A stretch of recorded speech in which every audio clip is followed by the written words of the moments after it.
Welcome to another week here of Huddle Up on Northwest Access Television. I'm your host, Paul. Back for week 4 of the NFL. Plenty to talk about, plenty that's gone on week 3, including a lot of upsets. Dustin and I's worst week to date. But joining us to our right, a familiar face. JT, back He's again. alive. He's back. Back again. Back from the dead. It's been, what, a couple months now? It's been one month. 1 month? 1 month. When did you come back? Was it one of my first times back after paternity leave? Didn't we do a show together without Paul? Oh, that's right, yes. Yeah. One show together without Paul. Right. And then you So maybe were a gone. month and a I week. haven't seen you For in a like couple months. 2 months. On the show. Yeah. But yes, Dustin has seen you. So, welcome back. Nice to see you, bright-eyed and bushy-tailed, and in the same clothes you wore yesterday. I hope your hot takes Literally. are as good as before you left. You what? Your hot takes. Oh, my God. Yeah, so I'm looking for a lot of back and forth between you two because I've just missed it. I feel like I need that back in my life. I'm sure there'll be plenty. I feel like I miss yelling at you, and I was so excited when I was driving in. Wait. I think it's the other way around. I think he missed yelling at you. Maybe. I don't know how it is, but I saw that you were coming this morning on the Facebook post. I was like, all right, I'm going to get back to yelling on Huddle Up, and I missed that for the longest Dustin and time. Dustin going 6-10 last week, Paul 8-8, and it really was to no fault of our own. This is just the way the NFL works. Football has been stupid this year. Yes, it has. Unpredictable. Completely and unpredictable. fantasy football has just been insane. I'm 0-3, and I have a pretty solid team. And That's it's just like, still not surprising to us. I just don't know what I'm doing wrong. Like, I have... Who are you starting? I Hold have on. to- No, we can do this. We can do this. We can help you week to week. You want to start... You're starting. We'll just set your lineup for you. Let me and then you show don't have you to my worry team. about My it. team here is Dak Prescott, Marshawn Lynch, Julio Jones, T.Y. Hilton, Jason Witten, Alshon Jeffrey. On my bench, I have Marcus Mariota, Javarius Allen, Latavius Murray, Sterling Shepard, Jimmy Graham. My kicker is Dan Bailey. My defense is the Your Patriots. bench and the Regardless- might be the worst bench I've seen all year. However, his starting lineup, that's pretty decent. Like, I should Fair not... enough. I actually not have no bad. problem I with that should not be 0-3 if that's starting lineup. I agree with you. Football has just been so stupid this year. This is my question. Who's available on the waiver wire? Oh, there's nobody available on the You're in a waiver 12-man wire. league, right? I'm in a 12-man league. that's why. The waiver wire is... So I have a question for you on fantasy. So I had the option this morning, and I picked it up. I dropped a whatever wide receiver for my team, but I had Alex Smith going this week, and he's going up against. I got to find it now. Denver? So I have Oakland. So I have Derek Carr going against Denver, and I have Alex Smith going up against Washington. Oh, yeah, And I went, Washington. ooh, those matchups aren't really. That's not like quarterback friendly. No. It's far from quarterback friendly. But someone that was on the waiver wire was Carson Palmer. Now I know he didn't have the greatest of games against. They didn't get the win. He hasn't but his had greatest stats, games all year. but his stats were pretty good. But his stats are there. Right. So and they're Garbage time stats. and they're playing the 49ers this week. So I thought, all right, maybe that's at home. So they're playing in Arizona. So all right, maybe that's a good thing. So I picked him up off the waivers. I'll probably drop him next week because there's no reason for me to keep him on after that. But I thought he was the best option. My going only forward. concern for Palmer is that he's playing the 49ers. Right. It's not going to be a high-scoring event. And there is a secondary reason why I did this. The person I'm facing this week has Larry Fitzgerald. So it's almost like I can kind of cancel those points out. It's not going to be, he's not going to be tacking them on to me. I kind of always side with that. If I can start the quarterback and they've got a wide receiver or vice versa, at least I would rather clearly have the wide receiver because I'm getting points for reception, stuff like that. But I think it always cancels out depending on who you throw to. Yeah, I mean, the downfall of that is, I mean, you are trying to cancel out points, but you're also taking away the ability to outscore him nonetheless. So what would you say to someone that's okay? So what would you say to someone that's trying that takes that kind of strategy? I'd look for Eli this week. Ooh, I had Eli. This is the week I'd look for Eli Against Tampa? Against Tampa Bay. Their secondary is weak. Tampa Bay can score the ball, so you're gonna get into a shootout. He's got to throw the ball. With Odell getting healthier, they're fighting for their lives just to stay alive at this point, hoping they can somehow magically make the playoffs. The worst team in New Jersey. I mean, The Jets have a win. but this is the point. That's amazing. This is the week you look at Eli, and I picked him up in 2 of my leagues for that sole For this reason. week. Just for this week. He's gone after this. Who are your I have other nothing to options do for with this him. week? I have who do I have? I have Wentz, and I have. Now, Wentz was an interesting one to me too, because he was actually also on the waivers for me to pick up too, and I know that he's been doing very well this year. So, what was the reasoning for not picking up this week against?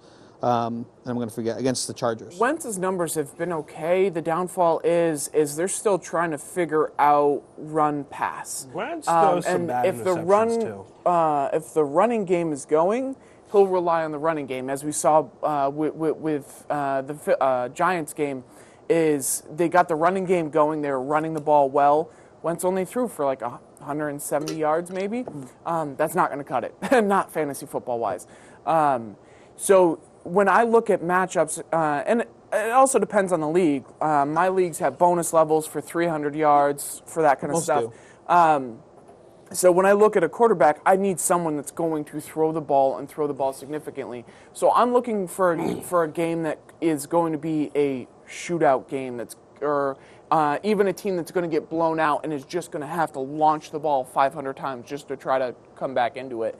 And if I can find that matchup, I'd rather take the gamble with that. I think that's what I looked at with Derek Carr and Alex Smith, is that if they're going to get into a shootout, the defenses on the other side of that ball are a lot better. They're a lot more. And Alex Smith are not. I don't think that's going to be a shootout. But no, they're not against each other. Okay, I'm saying, but the teams that they're playing, they're defensive. They're very good defensive teams. So that's why I kind of stayed away from being able to start one of the two. That's why I went with someone like a Carson Palmer. You're facing the 49ers.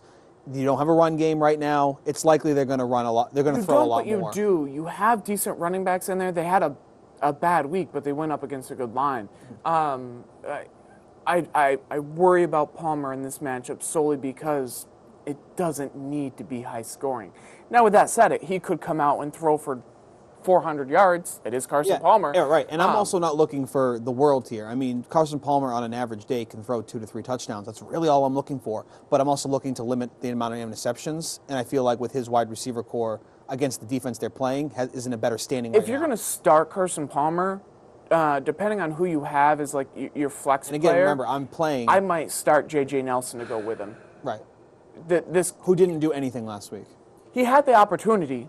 He had a couple opportunities. Just missed. Right. But that's the downfall. Is like I looked at my fantasy team now, minus I haven't done the best. I'm 1-2, but a lot of the players that I went after are those risk players. They're the players that are going to have those 2 shots down the field every game for that 40-plus yard touchdown. You're going to get it some weeks, and you're going to miss it others. And that's just the way it goes. But it's a high risk, high reward. If you get it, no one can touch you. And players like Tyreek Hill, Sterling Shepard showed that he can come out and do that. Players like J.J. Nelson, who's clearly the 3rd, maybe 4th option on the team, but he's the downfield threat. And he's going to get 1 or 2 shots down the field every game. Who's your cover man? Who's Norman covering up this week when you're playing the Chiefs? Is it a Tyreek Hill, or do you stray away from him? Do you go after someone like? I say you put him on. Tyreek Hill this week. He won't be on Tyreek Hill. Tyreek Hill's a lot faster than he's Norman not the is. number 1 threat. I mean, and I feel if you have Norman cover someone like Tyreek Hill, he's going to be exhausted by halftime. Right, he's going to be exhausted by halftime. Norman typically will cover the slot. Which is where Hill lines up sometimes. Who do they have to cover? Who do they have that's a bigger threat than Tyreek Hill? It's not necessarily a bigger threat. It's their number 1 receiver. But Josh Norman has come out and said he doesn't necessarily like the way that Washington uses him because he wants to be a cover corner, and they're not using him that way. They're using him as a position corner. Right. And because of that, you're going to see changes. You're going to see him on Tyreek Hill, but I don't think you're going to see him on Tyreek Hill very often. And the problem that Tyreek Hill puts on everyone is no one has a team that's fast as him. No one does. He's the fastest player in the NFL.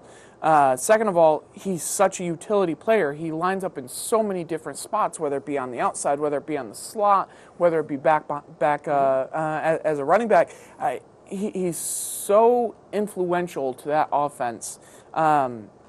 And he's going to draw so much attention because of it. And honestly, Well, you called him a big risk, big reward player. So Without doubt. So what would you say against a Redskins defense, a secondary that He's still in my lineup. Yeah. I refuse to take him out. Tyreek is going for 100 yards easy this weekend. I wouldn't say that. Tyreek is in my lineup for one reason only, and it's for that 140-yard he got past the defense, and that's the only reason why he's on my lineup. Because in my league, it's almost 25 points if he scores a 40-plus yard touchdown just for that play alone. Yeah. And you leave a player like Tyreek in there because he plays so many multiple positions, and because of that, you go with it. I like Alex. If I was going to pick between Derek Carr or Alex Smith this week, I would go with Alex Smith just because he's safe. He's constantly going to put up 200 yards. That's going to be a given. He's not going to turn the ball over, and they are the best at the 5-10 yard throwing game. I mean, they'll eat you alive and move the ball down the field. It's not pretty. It's not 500 yards and 5 touchdowns from Tom Brady, but it gets the job done. Second consecutive week of AFC Offensive Player of the Year. So, at 40 years old, no big deal. So if I had to play one of those two, I would go with Alex Smith. But so I think one of the biggest questions or things that Dustin and I talked about last week was the lack of amongst, I guess, a couple of the veteran quarterbacks, but a lack of explosiveness and excitement from your veteran quarterbacks this year, and more so on the younger side. And even so, people that we didn't expect or we've already written off have come out and done some great things so far this year. Well, outside of your veteran quarterback, or in your veteran quarterback even zone, some of your veteran quarterbacks, it's been very lackluster. What veteran quarterback, other than Tom Brady, is having a great year? Are you going, woo-hoo? None. None. That's exactly how I cheer. You're not looking at Phillip Rivers going, wow, he's phenomenal. He's having garbage time points for every game. Right. The team absolutely sucks. But you look at Eli Manning, the team has been a joke. You have no offensive line. Nicely put. And honestly, what I'm most surprised about, and it rolls downhill for every quarterback in the league, whether you're a veteran or a rookie, is the offensive line for almost every team in the NFL looks so bad. Awful. So bad. There's an offensive line problem in the NFL. It's not like the defenses on every team just suddenly figured out how to rush the quarterback. Right. But the offensive line can't guard anybody. And I've seen the Giants leaving Flowers in there after he's being ran by play after play after play. You got to find throw a rookie in there just to say. It's really funny because when watching the Patriots versus Houston's in my mind has one of the best up front 4 guys in the game that you can get. I mean, name me 4 guys besides that are better. I already gave you a compliment, Dustin. Take it and shut up. So when I'm watching the Patriots and I'm seeing Brady really only get touched a handful of times, I got to give credit to the Patriots, and you got to feel almost humbled as a Patriots fan, like, wow, look what they were able to do against one of the best defenses in the league up front. So going forward, you should feel pretty good if you're a Patriots fan. Look what you were able to do. And again, you had Gronk in, you had Dwayne Allen in for most of your plays, but still, you were able to contain a team like that, and you got very lucky on a couple stripped fumbles as well. But yeah, looking across the league, you go, who really has the best offensive line right now? Because even Zeke's not even be able to get it done down in Dallas, and all they did was praise that offensive line last year. So, and not much has changed. Nope. So what you said, it's like an epidemic in the NFL right now that offensive lines just aren't clicking. And maybe we're just being too critical. It's week 3. Maybe we need to kind of take that whole, the first month is really about getting together, getting back in game mode and getting started. But the problem is when you have a bad offensive line so early on and you take these losses, it's really hard to come out of that hole so early on. I want to back up on something quickly. You think allowing 5 sacks is containing the Houston D-line? Yes, I do. Okay, I just want to be, because they allowed 5 sacks, so I just wanted to.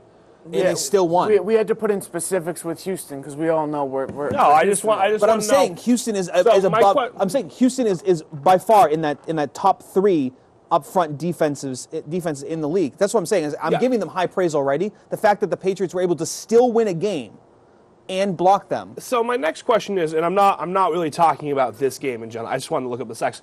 How many sacks do you think it's okay to be allowed for a game for an offensive line? I was very nervous about this game. I was very nervous about the Houston-New England game. I really thought... Huh? Showed why. Yeah, I really thought there was going to be a lot more than that. And when you say sacks, there were a couple rollouts that were also sacked as well. So I'm not really going to count 2 of those, and I can recall them. So I'm going to say, let's go with 3.5. That's pretty damn good against the Houston defense. Well, I'm not saying against the Houston team. I'm just saying in general against an NFL defense. How many sacks would you expect your O-line to give up a game? You have a top-tier defense, and you have a mid-level defense, and then you have a bad defense. If you have a bad defense, you shouldn't be allowing a sack. Right. Period. I don't believe the Pats did the Pats sack Deshaun Watson at least once, because their pass rush is god awful. But Deshaun Watson rolls out. There were probably 5 or 6 plays where if there was a quarterback who was not mobile, you can look back the ball, among all the games the Pats have played so far. Their defense is terrible. They don't get any pressure on the quarterback whatsoever. No, if you're playing the elite defenses, points, I think, throughout the year. I think if you can contain it to 4 sacks or less. Right now in this league, you're doing pretty. You're doing your job. Yeah. Yeah. I mean, how many games? Yeah. Have we Ideally, seen 6, you should 7, be letting 8 up. Sacks You should be letting up. I was just trying to figure out what your guys' benchmark is for that. How many sacks should a team give up in a game, and at what point? Because we've seen a lot of bad offensive all right. lines. If I'm going to answer that, 0. You should be giving up 0. Yeah. Right. But if you're giving up 2 or 3, and like terrible. I said, across the league right now, everyone seems to be doing that. And there's defenses all over the place that are getting. We have multiple whether they're people good sacks with or 6 they're bad sacks a game. sacks. Yeah. Right. There are multiple players with almost 6 sacks a game. I mean, that stands for itself. So like in this league, you have to kind of call it like an anomaly. This is not your normal NFL season right now. Yeah, and that's why I was asking that question, just to get a sense of what you guys think for this NFL Last season. year, I would have said you should be getting about maybe letting up like 1 or 2, and you're having a great game. But that was the question. It wasn't. But it's kind of hard. It's kind of hard to Texans. compare that, because then you're saying as a defense, how many touchdowns do you let up to say, okay, you had a good defense? If you let up 2 touchdowns, did you have a good defense? Did you let And up the 3 downfall touchdowns? is the more of the running style quarterback that comes out, I don't count a quarterback rolling out and run and getting sacked. Right. A sack, but If I'm not mistaken, isn't a frightening pitch me. behind the line also a sack as well, or no? No, not a pitch to the running back. Well, no, not a pitch to the running back. If the running back has the ball, it's not a sack. But there are a lot of plays where it's like, maybe it's direct snap is what I'm thinking. There were a few plays, and I'll use Deshaun Watson as an example, had this amazing play, only got the ball back to the line of scrimmage, but was still an amazing play. You see that quite a bit in the NFL where, you have quarterbacks that can get it back. And that's what I to mean, the too. line Like, of scrimmage. if Brady's rolling up and gets tackled 1 yard behind the line and you call it a sack, I'm like, okay, sure it is. It's not what you think of when you think of a sack. When I think of you a sack, I you think like of 5 or 4 6 or 5 yards. yards, and you say they had 5 sacks. How many of them were, for how many yards? I don't know. Right, exactly. It doesn't say that.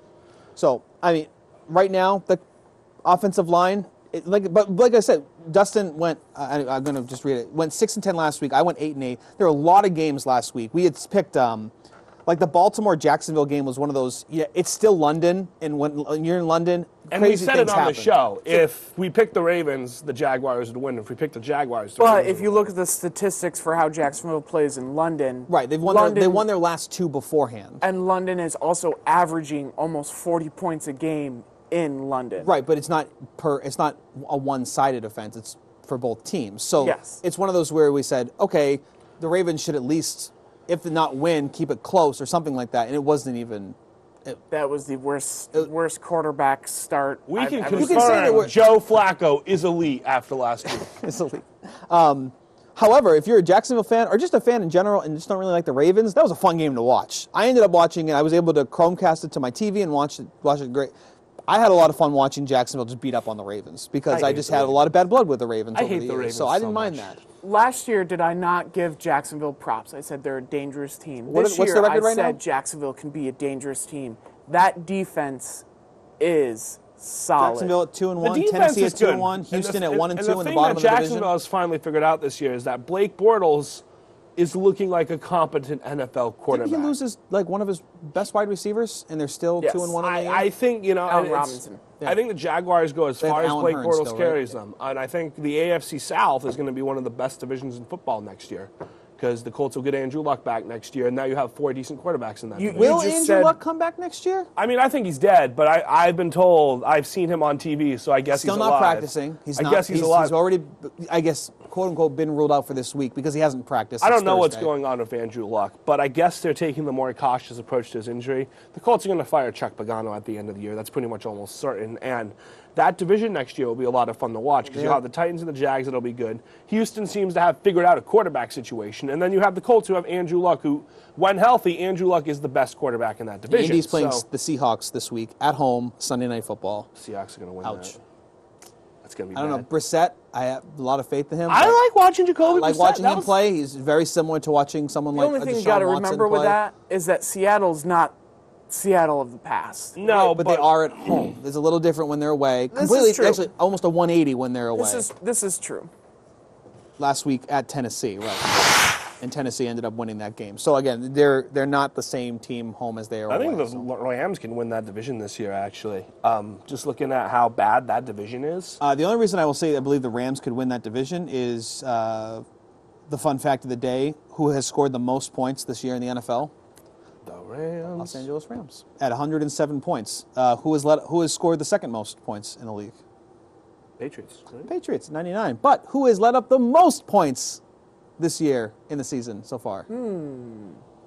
Is it The Houston? Patriots. So if you are a Cam Newton enthusiast, in my Do opinion, not play Cam Newton. Do not. Don't play Don't. Cam Cam Newton. I'm Newton saying is as a dead. fan, get excited because the Patriots have shown that anyone can throw for 300 yards No. against Carolina them. is Cam- not excited Cam. about Cam Newton. You should right be. now. You should Cam be this Newton, week. I am actually angry about that because Cam Newton's injuries concerns have the Panthers have rushed him back, and it's going to ruin Cam. Like his shoulder is not. I'm sure you saw some of his throws last night. His shoulder is Who's not their healthy. backup?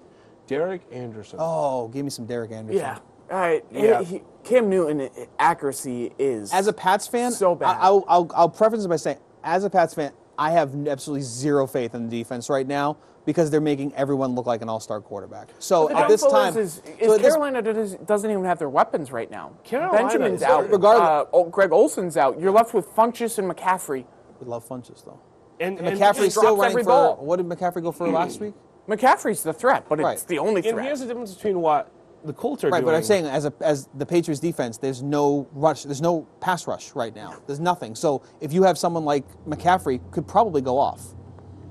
And here's the thing that I look at with the Panthers Patriots game. The Colts are doing the right thing by Andrew Luck by letting him sit out and heal. The Panthers, I think, rushed Cam Newton back, and I think it's awful. For no reason. Derek Anderson's a They reliable could backup. be 2-1 with the games that they've played so far. They could easily be 2-1 if Derek Anderson and have Cam Newton slowly coming back through his progressions and getting healthy for when it's time. They for are you know, 2-1. for when you. But like you could have had Derek Anderson and have actually Cam Newton get 3 weeks to heal up more. Like he's throwing 1 day in practice a week. He's not healthy, and it sucks to see. But Patriots are going to win that game easily. But I just weird year of football. Carolina's only loss was last week. Yeah, against New Orleans. They've won the last 2 times. How you lose to New Orleans, though, is Well, the Pats again almost showed how you lose to the New Orleans as well. You let them throw. You let Drew Brees throw the ball. Right, and I think it's really all. I mean, if Cam Newton can have an average day, the Pats defense right now, unless for some reason something clicks this week, I have no faith in them as well. The stats show it. They've let up the most points so far this year, and I get they've played some pretty good offensive attacks between Alex Smith and Drew Brees, but I still don't. It's like you're going from maybe some of the top to an average. I still think he's going to throw. He's going to put it together a pretty average. you day. went from two elites to a rookie. Who has a lot of promise. You've had 3 great quarterbacks to play so far this year And it's shown that a lot of holes in your defense. Yep. Now, what are you going to get with an average quarterback? I still don't have faith. I'm hoping that this might be the turnaround game for the Patriots, where you have a quarterback that doesn't have his weapons, doesn't have anything, which is pretty much what they faced all of last year. Quarterbacks and offenses that didn't either have their best weapons or the quarterbacks. I think it is the turnaround week for the offense because they faced Deshaun Watson last week and had a chance to see how a scrambling quarterback would face against that offense or that defense. Now you have a stronger scrambling And quarterback. I think you have a stronger scrambling quarterback, but now I think they're going to be more battle-tested and ready. I think the Patriots rebound this week. But they're not going to run Cam Newton like that. No, They've been They avoiding can't, it because they don't want him to get And what was hurt. very impressive about watching Deshaun Watson last week was it wasn't run to Run. It was was like like four or pass. five It was run to design pass. His head's always upfield, and I think it's extremely impressive. For a And rookie. if you're a Houston fan, you should be extremely excited and first hope. time Again, since 2015, the Texans have scored more than 30 points in a game. it's only been 2 years. It was that's 30 points in a game. That's 32 games in a row without being able to score 30 points in a game. Like, It's pretty awful. it was really fun to watch and actually be like, whoa. You should we find out might how many times actually- they've been scored on 30 points or more. Oh, a ton. We might Best actually defense in the have, league. we might actually have a quarterback. So that was I think fun you to have a watch. quarterback. It's the part the tricky part is going to be keeping him healthy. And we don't have a the fact that he secondary, is but- already looking upfield. He's not running to run. He's running to throw. Is He very still has promising. a lot of work to do. Sure. though. He's going to throw got a lot of work 15 to do. terrible interceptions like he had in the page. Like, he's going to throw a lot of picks this year. But the difference between riding it out with a guy How like many Tom picks did he have Savage against and the Pats? Deshaun Watson, Only one, and that was a were- bad throw. But he also had a very nice back shoulder throw But that's the in the thing, end like- zone, which was what they were talking about on the. I think it was Dan Fouts was doing the CBS announcement. Said quarterbacks don't make that. Rookie quarterbacks don't make that throw. Look, it makes sense to ride with him because for every bad pick he's going to throw, he's going to have a throw like that, and it's game experience. It's better than letting him ride on the bench. You know, he's seeing actual NFL defenses. Well, and you playing had a against whopping half of football that you watched Tom Savage, and you said, "Yeah, them. Yeah, I was ready. To Was put it a the half? it was a half." I was I think ready it was to a put- half. I think it was a half. I think it just got to like. I think it was in the middle of the second quarter, and we said we see. I had the bag over my head in the second quarter of that Jaguars game. I was already cutting out the holes in the bag. But hey, fortunes change. So We saw good things in Savage in camp. yeah, well, that's what everybody says in camp. No, I don't say that. I say it's preseason. Don't pay attention to it. You can't. Oh, Tom Savage. What did I say before? That the three quarter of the two backup quarterbacks the Patriots had, they will not be your next starting quarterback, and one's already gone. I guarantee you that Jimmy Garoppolo will not be the starting quarterback surpassing or after Tom Brady is gone. It's not going to happen. So other things So happening again, not in the getting NFL. excited. Not getting excited for camp is what I'm trying to say. Like I you got to look- kind of take it with a grain of salt Salt, yeah. Okay, well, for pepper, but it's fine. um, One of the bigger, clearly one of the bigger things that are going on around the NFL that it seems that most teams are going to take a step back more this week, and it was really more this week about showing up. Who I believe you can say all you want that a lot of the protests that are going around the NFL are about equality through police brutality with what stemmed from Colin Kaepernick from last year. I truly believe that this last week was more about showing up our president of the United States than anything, to show unity amongst the players and teams. Dustin's already kind of groaning over there. I think that, and I'll just let you take it from there. We're talking about the kneeling for the NFL, the protests are going on. So Dustin, you had to take. I hate the whole unity thing. I hate when a billionaire who donated millions of dollars to Trump's campaign gets to get on one knee and say that he is now unified with his players. Because the fact of the matter is that this is now being construed as a Trump protest attacked against- them. Trump attacked his team and his players. I'll get to that in a and he second. didn't before. I'll get he to that didn't in a attack them second. before, so now it's like, okay, I gave you the $1 million. I'm expecting at least, I'm supporting you, but now you're trash talking me. Now I'm going to stand back up to you. Did you see the Yeah. Jerry Jones clip of how he tracked down a cameraman just so he could be seen taking a knee with his players? I think This- Jerry this Jones is- is your anomaly but here, this is what because bothers me it's about someone this. I really don't want. How much did you hear about why Colin Kaepernick originally protested this weekend? How much of the discussion was about the original reason behind the protest? Because what I have seen... It's not, because that's not what this one was about. And that's why I'm angry about this. Because the fact of the matter is that Trump took an unnecessary shot at Colin Kaepernick. And the issue that Colin Kaepernick was originally protesting. He never brought up Colin Kaepernick. He brought up the players currently in the NFL. Well, Again, you know where he's not bringing up the original. You know where it But stems I from. don't really want to talk about Trump in that sense because I feel like he doesn't really have a handle on it anyway. No, So I don't want to talk him. about Trump. I want to talk about the reason why players were kneeling eventually, kneeling in the first place to protest police brutality. It's not about protesting a flag. But that's It's not why the about- players were protesting. This week, correct. And this is why I'm really angry about this subject, because now it's being picked up in the media as a show of unity, and it's like I think it's because not. it is. This week was about a show of But unity what are we amongst. unifying about? They're unifying against a one common evil. That's what they're trying to talk about. And That's what does the this week was. unifying But against I the think one this- common evil solve? What is the unifying doing? I didn't say it was solving it. How I'm was giving standing- you facts. I'm not giving you opinions. It was standing up to a guy who said that if you kneel, you should be fired, and they all looked at him and said, No, that's Right. not the way I'm it not works." gonna. If I want to kneel for something I believe in, then fine, I'll get fired. But I'm going to do it, and that's what the players did. I was a little more upset with a lot of they showed I think every team wherever you were showed the national anthem for this very reason. And honestly, kudos to those networks for doing that because if anything, they got a little bit of ratings out of it by showing the national. Because most broadcasts they don't. Unless it's Sunday Night Football or Monday Night Football, they don't show the national anthem. They never do. So kudos to them for doing that because that's smart on their executive half. But I was very shocked with how many boos I heard during the New England team because I feel like fans still don't understand this isn't about disrespecting the flag. And a lot of the players have come out and said, I'd say majority of the players, 99% of the players have come out and said, this is not about disrespecting the flag. This is about just joining unity, about joining together to show you that we are together. We are one family right now as an NFL in general, not just per team. This is going to be my. I'm going to say it's going to be my only little rant into this, and I know it's not, but I'm going to really, really try for it to be my only rant given this topic. When you look at what has happened, as a kid, we are all taught two wrongs don't make a right. No, but two basic lefts sense. make a U-turn. And what Trump did was insane and stupid. But when you look at what the NFL did in response to it, what has it done around the world? Has it brought unity?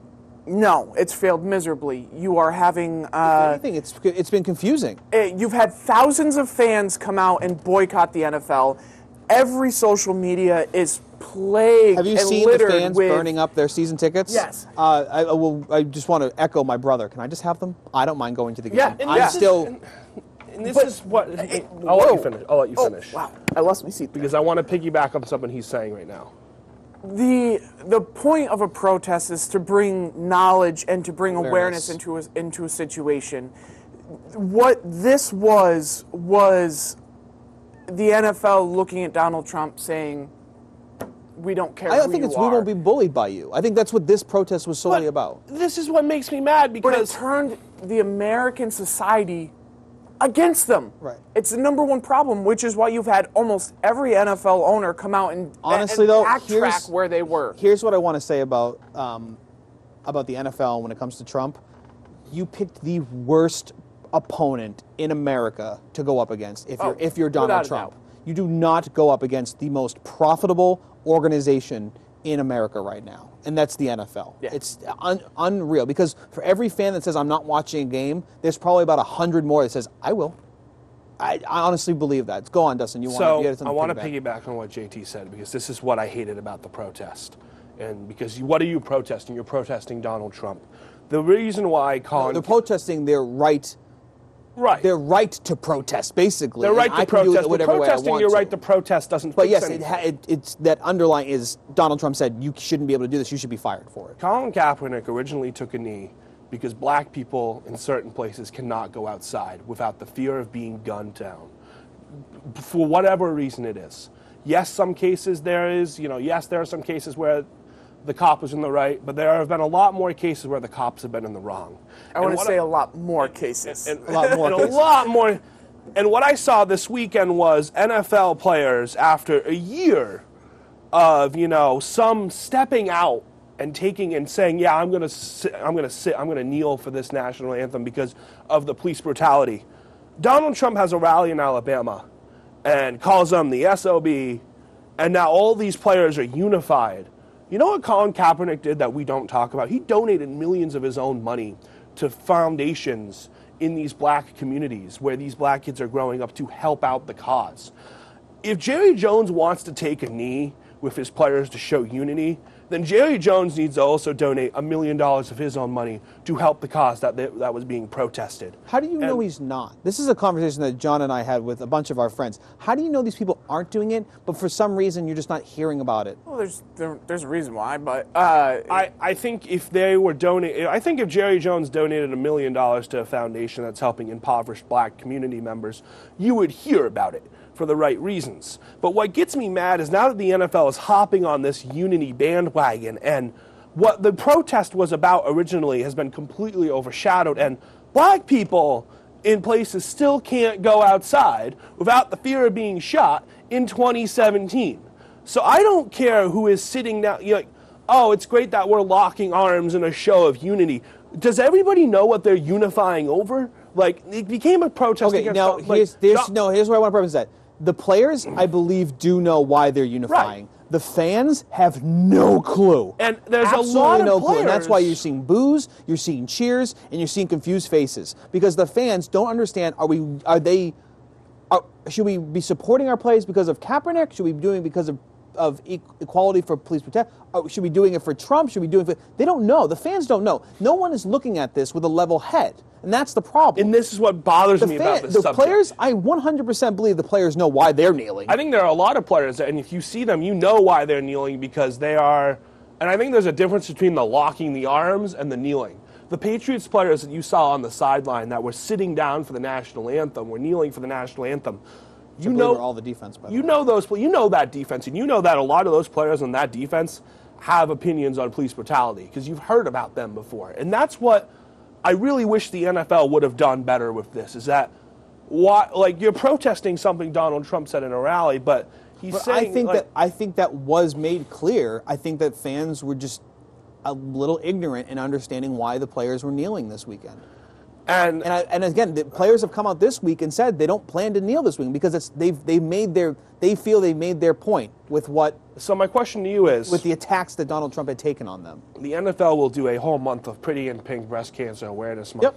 Why can't we have a Police Brutality Awareness Month? Okay, and then why can't we have a Children's Cancer Month? And why can't we have? But this is why. What else do you want, Dustin? You want every month to be something in the NFL? If I have NFL players that are kneeling because of police brutality, and the NFL wants to come in and get a bunch of press about this, then they should turn around and give us at least 1 week where they highlight police brutality and what's going on. One of the funniest things is education. A lot of these fans don't know why people were protesting. How do you show why these people were protesting? You show the topic they're protesting about. The weird part about all of this is Trump was technically right about how they should be standing for the national anthem. The NFL does have rules and regulations in part of their game day rule book and manual that states a player must stand for the national anthem with their this is very specific, with a helmet in their left hand and their right hand over their heart during the national anthem to respect what I don't remember what the actual words were, but it gets so specific in how you should act for the national anthem. So as painful as it is to say, like, okay, clearly he's technically right, they should be standing, but it's because it's in a rule book. And that's where I kind of get into it. It's like, yeah, well, you probably should follow. If that's the rules, you probably should do that. And what I'm going to use to back this up is with Villanueva for the Pittsburgh Steelers went out and stood for the national anthem. It was the understanding of the Pittsburgh organization they were not going to go out for the national anthem. They were going to protest it within their locker room. He went out. He's a former Army vet or Marine vet. I don't know what his... Okay, so he's a veteran nonetheless. So he went out and did it, and he said, he kind of regretted doing it because he feels like he let his team down by separating. And one of their players, David DeCastro, a guard for them, had said, and this really stuck out in my mind, I wish there was a different way to do this. And my only thought is, there's a million ways you can do this. There's absolutely a million ways. You don't have to take a knee, confuse millions upon millions of people while you're doing it, when there's clearly more ways you can do it. You can actually act on it. If you want to protest these things, do something about it. Literally put your money where your mouth is. Don't just take a knee. Don't just walk in. We have do something about disasters all over the world that have crippled areas. I feel like sitting or kneeling for the national is in my opinion, it's not really. It's not. It's kind of bringing awareness, but I think it's bringing a lot more confusion than awareness. It's bringing confusion, and it's creating a bigger divide. Yes. Which that's the problem. It's the division that is causing the problems. And I brought this up with our friends. Is the going along the Black Lives Matter, going along the lines of the Blue Lives Matter. It's got to stop. Life matters. Call it what it is. The more you divide, the more you create separation between each group and each cause, the more you are doing the exact thing that we're trying to bring awareness and fight against, which is racism, sexism, all of that nonsense. Or not nonsense, but all of that. All we are doing is dividing, and all that this has done has divided more people. The downfall that the NFL has is that Donald Trump specifically brought it out to kneeling at the national anthem. So the only way that they could come out and protest of Donald Trump is by doing what he said, doing what he said not to do. Not to do. So it's no different than your child and your mom. Exactly. Don't stay out past 10 o'clock. You can't. You're not allowed. What do you do? Stay out past 10 o'clock. I mean, that's just... Also, this is a little tidbit that I looked up before the show. Your brother says not to do something, you're going to do it. The NFL only adopted the rules for standing above the national anthem after the government put a bunch of money into adding patriotic activities to football games. Right. There's a report given a couple years ago showing how much our government spends on honoring troops, paying $5,000 to honor troops. So it's trying to recruit people into the military. So the whole idea of the national anthem at football games is already a murky subject because of how it was played. Because back in the 60s, you didn't go out for the national. It wasn't a thing in the 60s. Again, we go back to the most profitable business in America and the most corrupt business. And to say about the whole America. standing for the national anthem, it's the one thing that gets said a million times. Right. While your players were kneeling to the national anthem and you were home watching the game, what were you doing? Sitting. You were sitting. Sitting. And I get it's kind of difficult to say, well, I don't always stand for the national anthem. When I'm home, I'm not actually there. It doesn't count. And it's like, well, maybe it should count. So there's so many different ways you can interpret this, because that's what you ask if you ask someone that's really patriotic about it and just very passionate and say, what were you doing? And they say they're sitting. Do they lose their argument already? I mean, there's so many different ways you can look at it. I wanted to just bring up the New York Times did a great article, in my opinion, with Eric Reed, who's a former teammate of Colin Kaepernick. And a couple things they talked about was one of the preseason games that we didn't, I actually don't remember. Colin Kaepernick didn't, the first time he protested the flag or the national anthem wasn't by kneeling. Do you guys remember this? Mm-hmm. He actually sat for an entire game, and I didn't remember that. I thought it started with kneeling. He had a conversation with Eric Reed. They had a very in-depth, week-long discussion leading up to that game, the next game, and they said, what can we do to better, to properly protest what we're trying to fight for and what we're trying to bring awareness to? He says, why don't we kneel? And the reason, the symbolicness behind the kneeling is because they wanted to kind of act, it represented to them the posture that they showed in kneeling the way they did was to show a flag at half staff or half mast, which shows tragedy amongst our people. Yeah. And I thought that's actually a great way. In my opinion, that was a great way of doing it. If you had actual thought behind it, I'm just learning about this now. Did anyone else know that was the reason they knelt? That's the symbolic reason they knelt, because that's actually that's extremely. This is the thing that has gotten me that's fantastic to me. That kind of puts it all into perspective for me. Now I know that, and John and I have talked about this before. There were also things that Kaepernick did that kind of put him in extremely bad light. So, after protesting, and he's also apologized for those things, saying I was definitely out of line. I shouldn't have taken those routes. But Kaepernick kneeled, and then he put his money where his mouth is and donated to these organizations. Well, first what was it, John? He wore socks with pigs on it. Yeah. So right. And look, protests are not if you feel comfortable during a protest, then it's not working. All right. So what makes me mad about this past weekend is that Donald Trump made it about himself, and the NFL, which has a lot of owners that have given money to Donald Trump, had made it about showing this unity. And go ahead. It annoys me that the original reason behind these protests was not talked about and was not given the light that they originally wanted to give. Wait, from this past week or in general? Or from the beginning? The reason why people started taking a knee from the beginning. Well, that's because whoa. For the last year, that's all anyone's been talking about. No one's going to bring up what Colin Kaepernick was kneeling for during this incident because it had no relevance to it. And that's what I mean. That's where the confusion with fans comes in. This is not about equality. This was telling Mom, I'm staying up. This is Mom, I'm not eating my. I'm taking the car this weekend. What does it accomplish? But I'm not. I don't have an answer for you. It's Dustin. putting your middle finger up to Donald Trump. That's that what it accomplishes nothing in the grand scheme of things. It doesn't matter. It wasn't meant to. It wasn't meant. That's what I mean. And that's what bothers me about this. But we're not disagreeing with you. That's the problem. You're yelling at us, but we're not disagreeing with you. I don't think we're disagreeing, but I wish it would have mattered, and I wish the NFL would have made it about the police brutality. But it's not what it was supposed to be about. It should have been about that. Because that's why they originally kneeled. They should all be tied in, but they're not tied in. And but I wanted to have a healthy discussion. I believe we did. I think we got a lot of good facts out there. I think we got a lot of good opinions out there. We have 15 minutes left. Now Tiala, you should have about our picks. Let's talk about who we're going to pick this week for the fantasy football. We also, not for fantasy football, but for our picks. We also have to figure out a way because Mr. JT here has not been here for the last 3 weeks. So what do we do about your picks that you never sent to us for the week? Give me the average between the two of you. No. Well, how fair is that? Well, the only thing I could think of,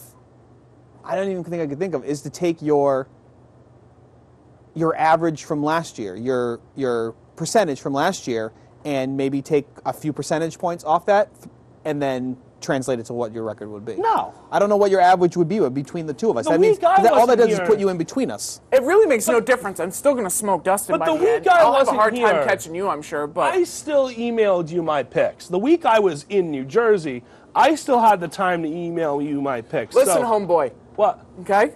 You have children at home? No, I don't. No? Shut up. I coach 2 volleyball teams. All right, there are 47 games so far. That's There are 47 games so far. You want to smoke me? If you are the NFL pick'em expert that we believe you can be, and that you believe as well, you should be able to make up that deficit of 0-47. 0-47. Do you take up that challenge? Do you take that challenge? You have to, and here's the best part, right? You don't even have to beat us. You can just fall. Well, you don't need to beat us. You don't have to beat us. Ready? You just have to go 500 for the year. That's all. So you have to make up a 47 deficit by going 500. That's not terrible. So here's what I think is fair. That's a lot of 12 and 2s. So here's what I think is fair, because for the first 2 weeks we tied. We were 19 and 12 heading into last week. So let's give you 19 and 12 right off the bat, because we've been tied, so we won't make you start from behind. Do you want to give him 7 wins last week and put him a game ahead of me, or do you want to put him 2 games behind me from last week? If anything, you should have the same amount of wins as you did last week. So let's say JT comes in at what? And just as a penalty. It's not that you would have gotten him wrong, but as a penalty, you should have gotten him. I'll take a 5 game back. You want to take a 5 game back just for fairness? Yeah. All right, let's do that. 5 games back. Okay, 5 games back. So that's what we 5 games. But if JT does win this year, I want an asterisk next to that because he's taking steroids. I took 3. It took 3 weeks to get my picks in, but look, we're giving you first game of the night, Thursday Night Football tonight. If you're watching us tomorrow, it was yesterday. How'd your team do? Chicago at Green Bay. This is an interesting game. I want to preface this by saying a lot of these games this week are interesting games because the NFL has been so screwy these first 3 weeks. I don't think I've seen a perfect week yet out of any pick'ems that I'm in right now. The smart money would be on the Packers, but because of how weird the NFL has been this year, you could see the Bears winning this game. I'm going to pick the Packers, but I wouldn't be shocked if the Bears found a way to win. Yeah, I can't bet on the Bears, but they've been in every game. They almost beat Atlanta. They almost beat Steelers, too. They almost beat the Steelers. No, they did beat the Steelers. No, they didn't beat the Steelers. Did they? Yeah, they beat the Steelers. Oh, right, yes, they almost beat Atlanta for the first game. And then they beat the Steelers. But we've also seen that the Steelers aren't who we really thought they were, too. So. No. Well, no team in the NFL is who we thought they were. Let's be realistic here. But I will go with the Packers. I mean, I think we all thought that the Rams are who we thought they were. I mean, I like the Rams. Going on. So you're going with the Packers as well? Yeah. Okay. Another London game this week. New Orleans at Miami. Miami. Oh, that's a London game? Yeah. Miami. Oh, by the way, we're playing football Sunday morning. If you want. Are we? Yes. Okay, we have 8 now. Sweet. New Orleans at Miami in London. New Orleans at Miami at London. I So was picking this game as the Dolphins because I thought they were playing in Miami. even if they did lose to the Jets last week. The Jets that were supposed to go 0-16, 1-15 this also, year. They got their one win. So Interdivisional in New Orleans, matchups are always funky. but New Orleans did bring new life last week. So, I mean, I think the Dolphins are going to come out angry, and I think they're going to win. I'm picking up in an upset. okay. I go New Orleans. Yeah, I'm going New Orleans as well. I had so much faith in Miami this year, and they're 1-1 this year. I get they're 1-1. They didn't play their first game, but They played so bad against the Jets that now they have an actual quarterback to play against. I have no faith whatsoever in Miami. Yeah. Are you sure you don't want to change your pick? I'm going to go with the Dolphins. I haven't You know written what? it down yet. The Are NFL you is sure? weird. I'm going with What? the Dolphins. It's been a stupid NFL year. Welcome to London. Buffalo at Atlanta. Atlanta. Tell me you want to pick Atlanta. At Atlanta. Tell me you want to pick against I gotta the go Dolphins. Atlanta. Yeah, I don't think Like- Buffalo won last week, right? No. Buffalo was 2-1, Carolina beat them last week. but I don't understand how the Bills are 2-1. They haven't played anybody. Well, if they're going to go 2-2 this They week. played the Jets the second week. No, the first week. They played Don't frown Carolina on the second week and lost. And then they played they played Denver. Yeah, they played Denver at home and won. So That is always West Coast teams don't do well on the East Coast. and vice versa. So all Atlanta. All Atlanta. PJD. Pittsburgh at Baltimore. Who cares? I'm going to take the Ravens this week because I think there's something to be said after getting embarrassed In London? in London. I'm going to take the Steelers because they didn't have to go to London and back. So I would say, okay, we're going from being in Pittsburgh to being in Baltimore. Not a huge trip. I'm going to take The Ravens Steelers, are at home. Steelers with rest. It always feels like the Ravens and the Steelers split the home and home between them in some way, shape, or form. So I'm going to take the Ravens coming back this week and actually showing some fire. Nope. Steelers? Yep. Okay. What did I put you on? Sorry, that's a D. One for the Ravens. Cincinnati at Cleveland. This might be the worst game of the week. Now, the best part is one of these teams will have, well, I guess that's not technically true. One of these teams could have a win by the end of this I week. want to do something that's going to make you smile. Cleveland. Okay. What? You say that? I've picked them twice so far this year, and I haven't been profitable from it. I'm I mean, also going with Cleveland. I'm taking Cleveland. I'm taking the Bengals. Oh my God, Dustin. Wait, what? I know. It's been a weird season. It's been a weird season. But Now, they- I would they like to almost- preference. Dustin, I did say to you that I had some insight on the Bengals. You didn't Browns say games. you didn't say what game it was. What is the insight you have? I have the Joe Halco keys to the game. Oh. Was one of our board members who is from Cleveland, huge Cleveland fan, and just he cries every week. I have the three things that they need to succeed. One, catch the ball. Do not drop it. They have too many drops this year. They need to start running the football. He said that I forget who their running back is for Cleveland. Yeah, I know. We're all going to go with that moment. I'm going to change my mind. Nope, I'm going sorry. to the Browns. I'm going to the Browns. You can't. I changed No. it. And the big thing he said was the defense just has to stay healthy because they have some great names on that defense, but they're not playing. They're a You have talented brought team. new information and analysis to light. So I am changing my pick You are not after the changing your I analysis. don't want to. I don't You are want not to. You've changing your locked it pick. in. You didn't tell me about the analysis. You can't. Analysis from a fan. You can't be Analysis from a lock fan. it in and then bring new stuff to light. You brought my new stuff to God. light. Los Angeles at Dallas Cowboys. I think this will be a really good game. Upset of the honestly. week. I'm taking the Rams. That's an upset. That's my I upset. think your upset's the opposite way. I think your upset is picking Dallas. I like the Rams. Again, the Rams- I'm on the Rams hype train. Rams have scored most points so far this year, I like the Rams. I'm taking the Rams. and they're 2-1. Cowboys. Rams sitting coming at- off 10 days of rest. Sitting at can't find it. Cowboys sitting at 2-1 as well. I'm going to take Dallas. Dustin with Los Angeles and JT with Dallas. I think I just have more faith in Dallas than I do with the Rams. As much as I like the Rams, I like the way they're playing. They did play the 49ers last week, and I know that was a ridiculously high-scoring game. Now you're playing Dallas, who actually So If it here's was the thing. in LA, Here's why. I might go with LA. I Here's think why I the like Dallas the Rams in this defense is game. so much better than the Dallas offense so much clearly better than the 49ers offense. Yeah. And look what the 49ers offense did to But Los here's what I Angeles. like So, about the Rams in this game is that Sean I am going with the McVay is their Cowboys. coach. Sean McVay played against the Cowboys twice a year last year as the Redskins offensive coordinator. He Against them. But he knows the Reds. He knows the Cowboys more. It's not like this guy hasn't seen the Cowboys. You can't fill holes. You can know them all you want, but you can't fill the hole. But I think the Rams can win. I think Shovel the Rams broken? win. You can borrow mine. Tennessee at Houston. I'm going to go with my team this week. I'm picking the Texans. They looked pretty competent last week. They're going to be angry coming out this week, too. First home game since the Jaguars debacle for Houston. If this game was in Tennessee, I'd probably take the Titans. Because of the promise of Deshaun Watson, I really want to pick Houston, but I don't want to.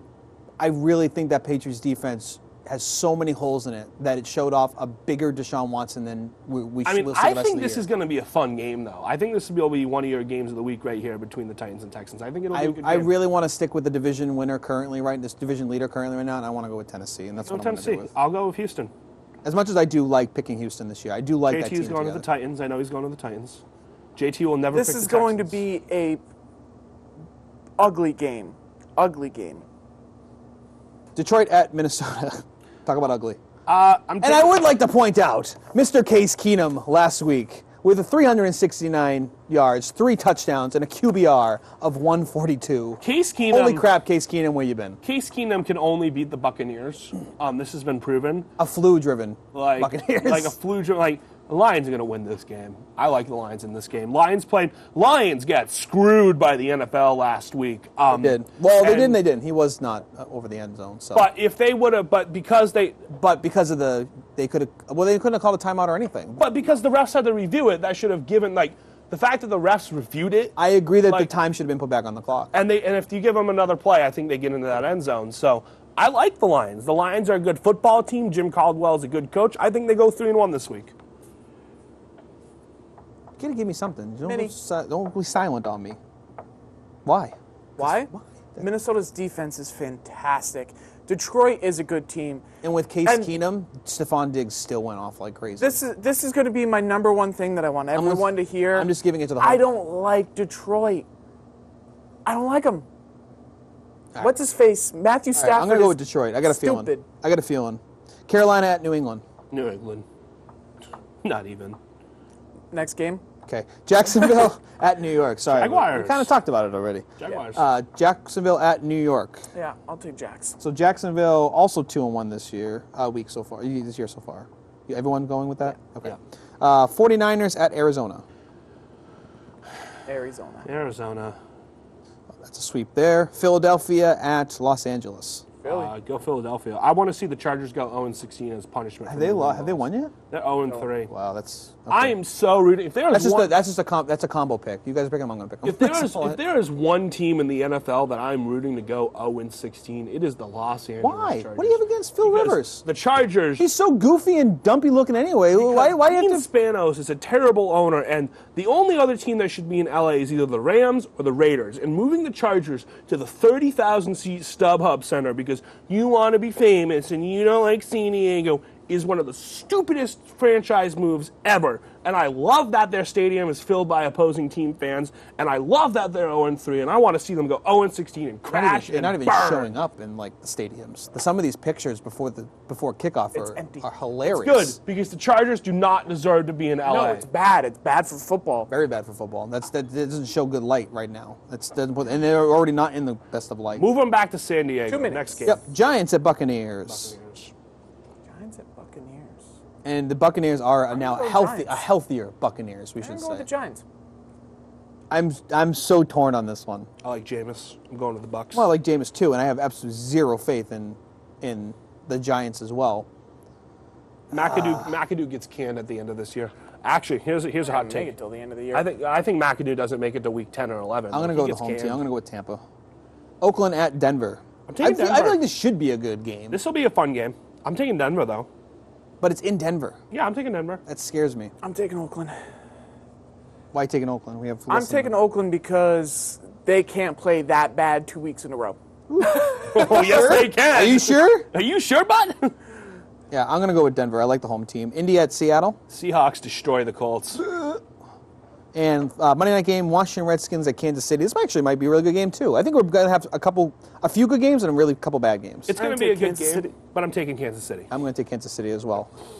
That is going to do it. So we've decided that JT will have a 5-game He'll be 5 games behind. behind you? Yep, behind me. him. Oh, behind you. Okay, Yeah. so JT, I'll figure that out later. So I'll be 20 and 27. 20 and 27 will be JT. So JT at 20 and 27 to start his stand. So he's 7 games back. Are you okay with that? For me, 5 games behind him. No.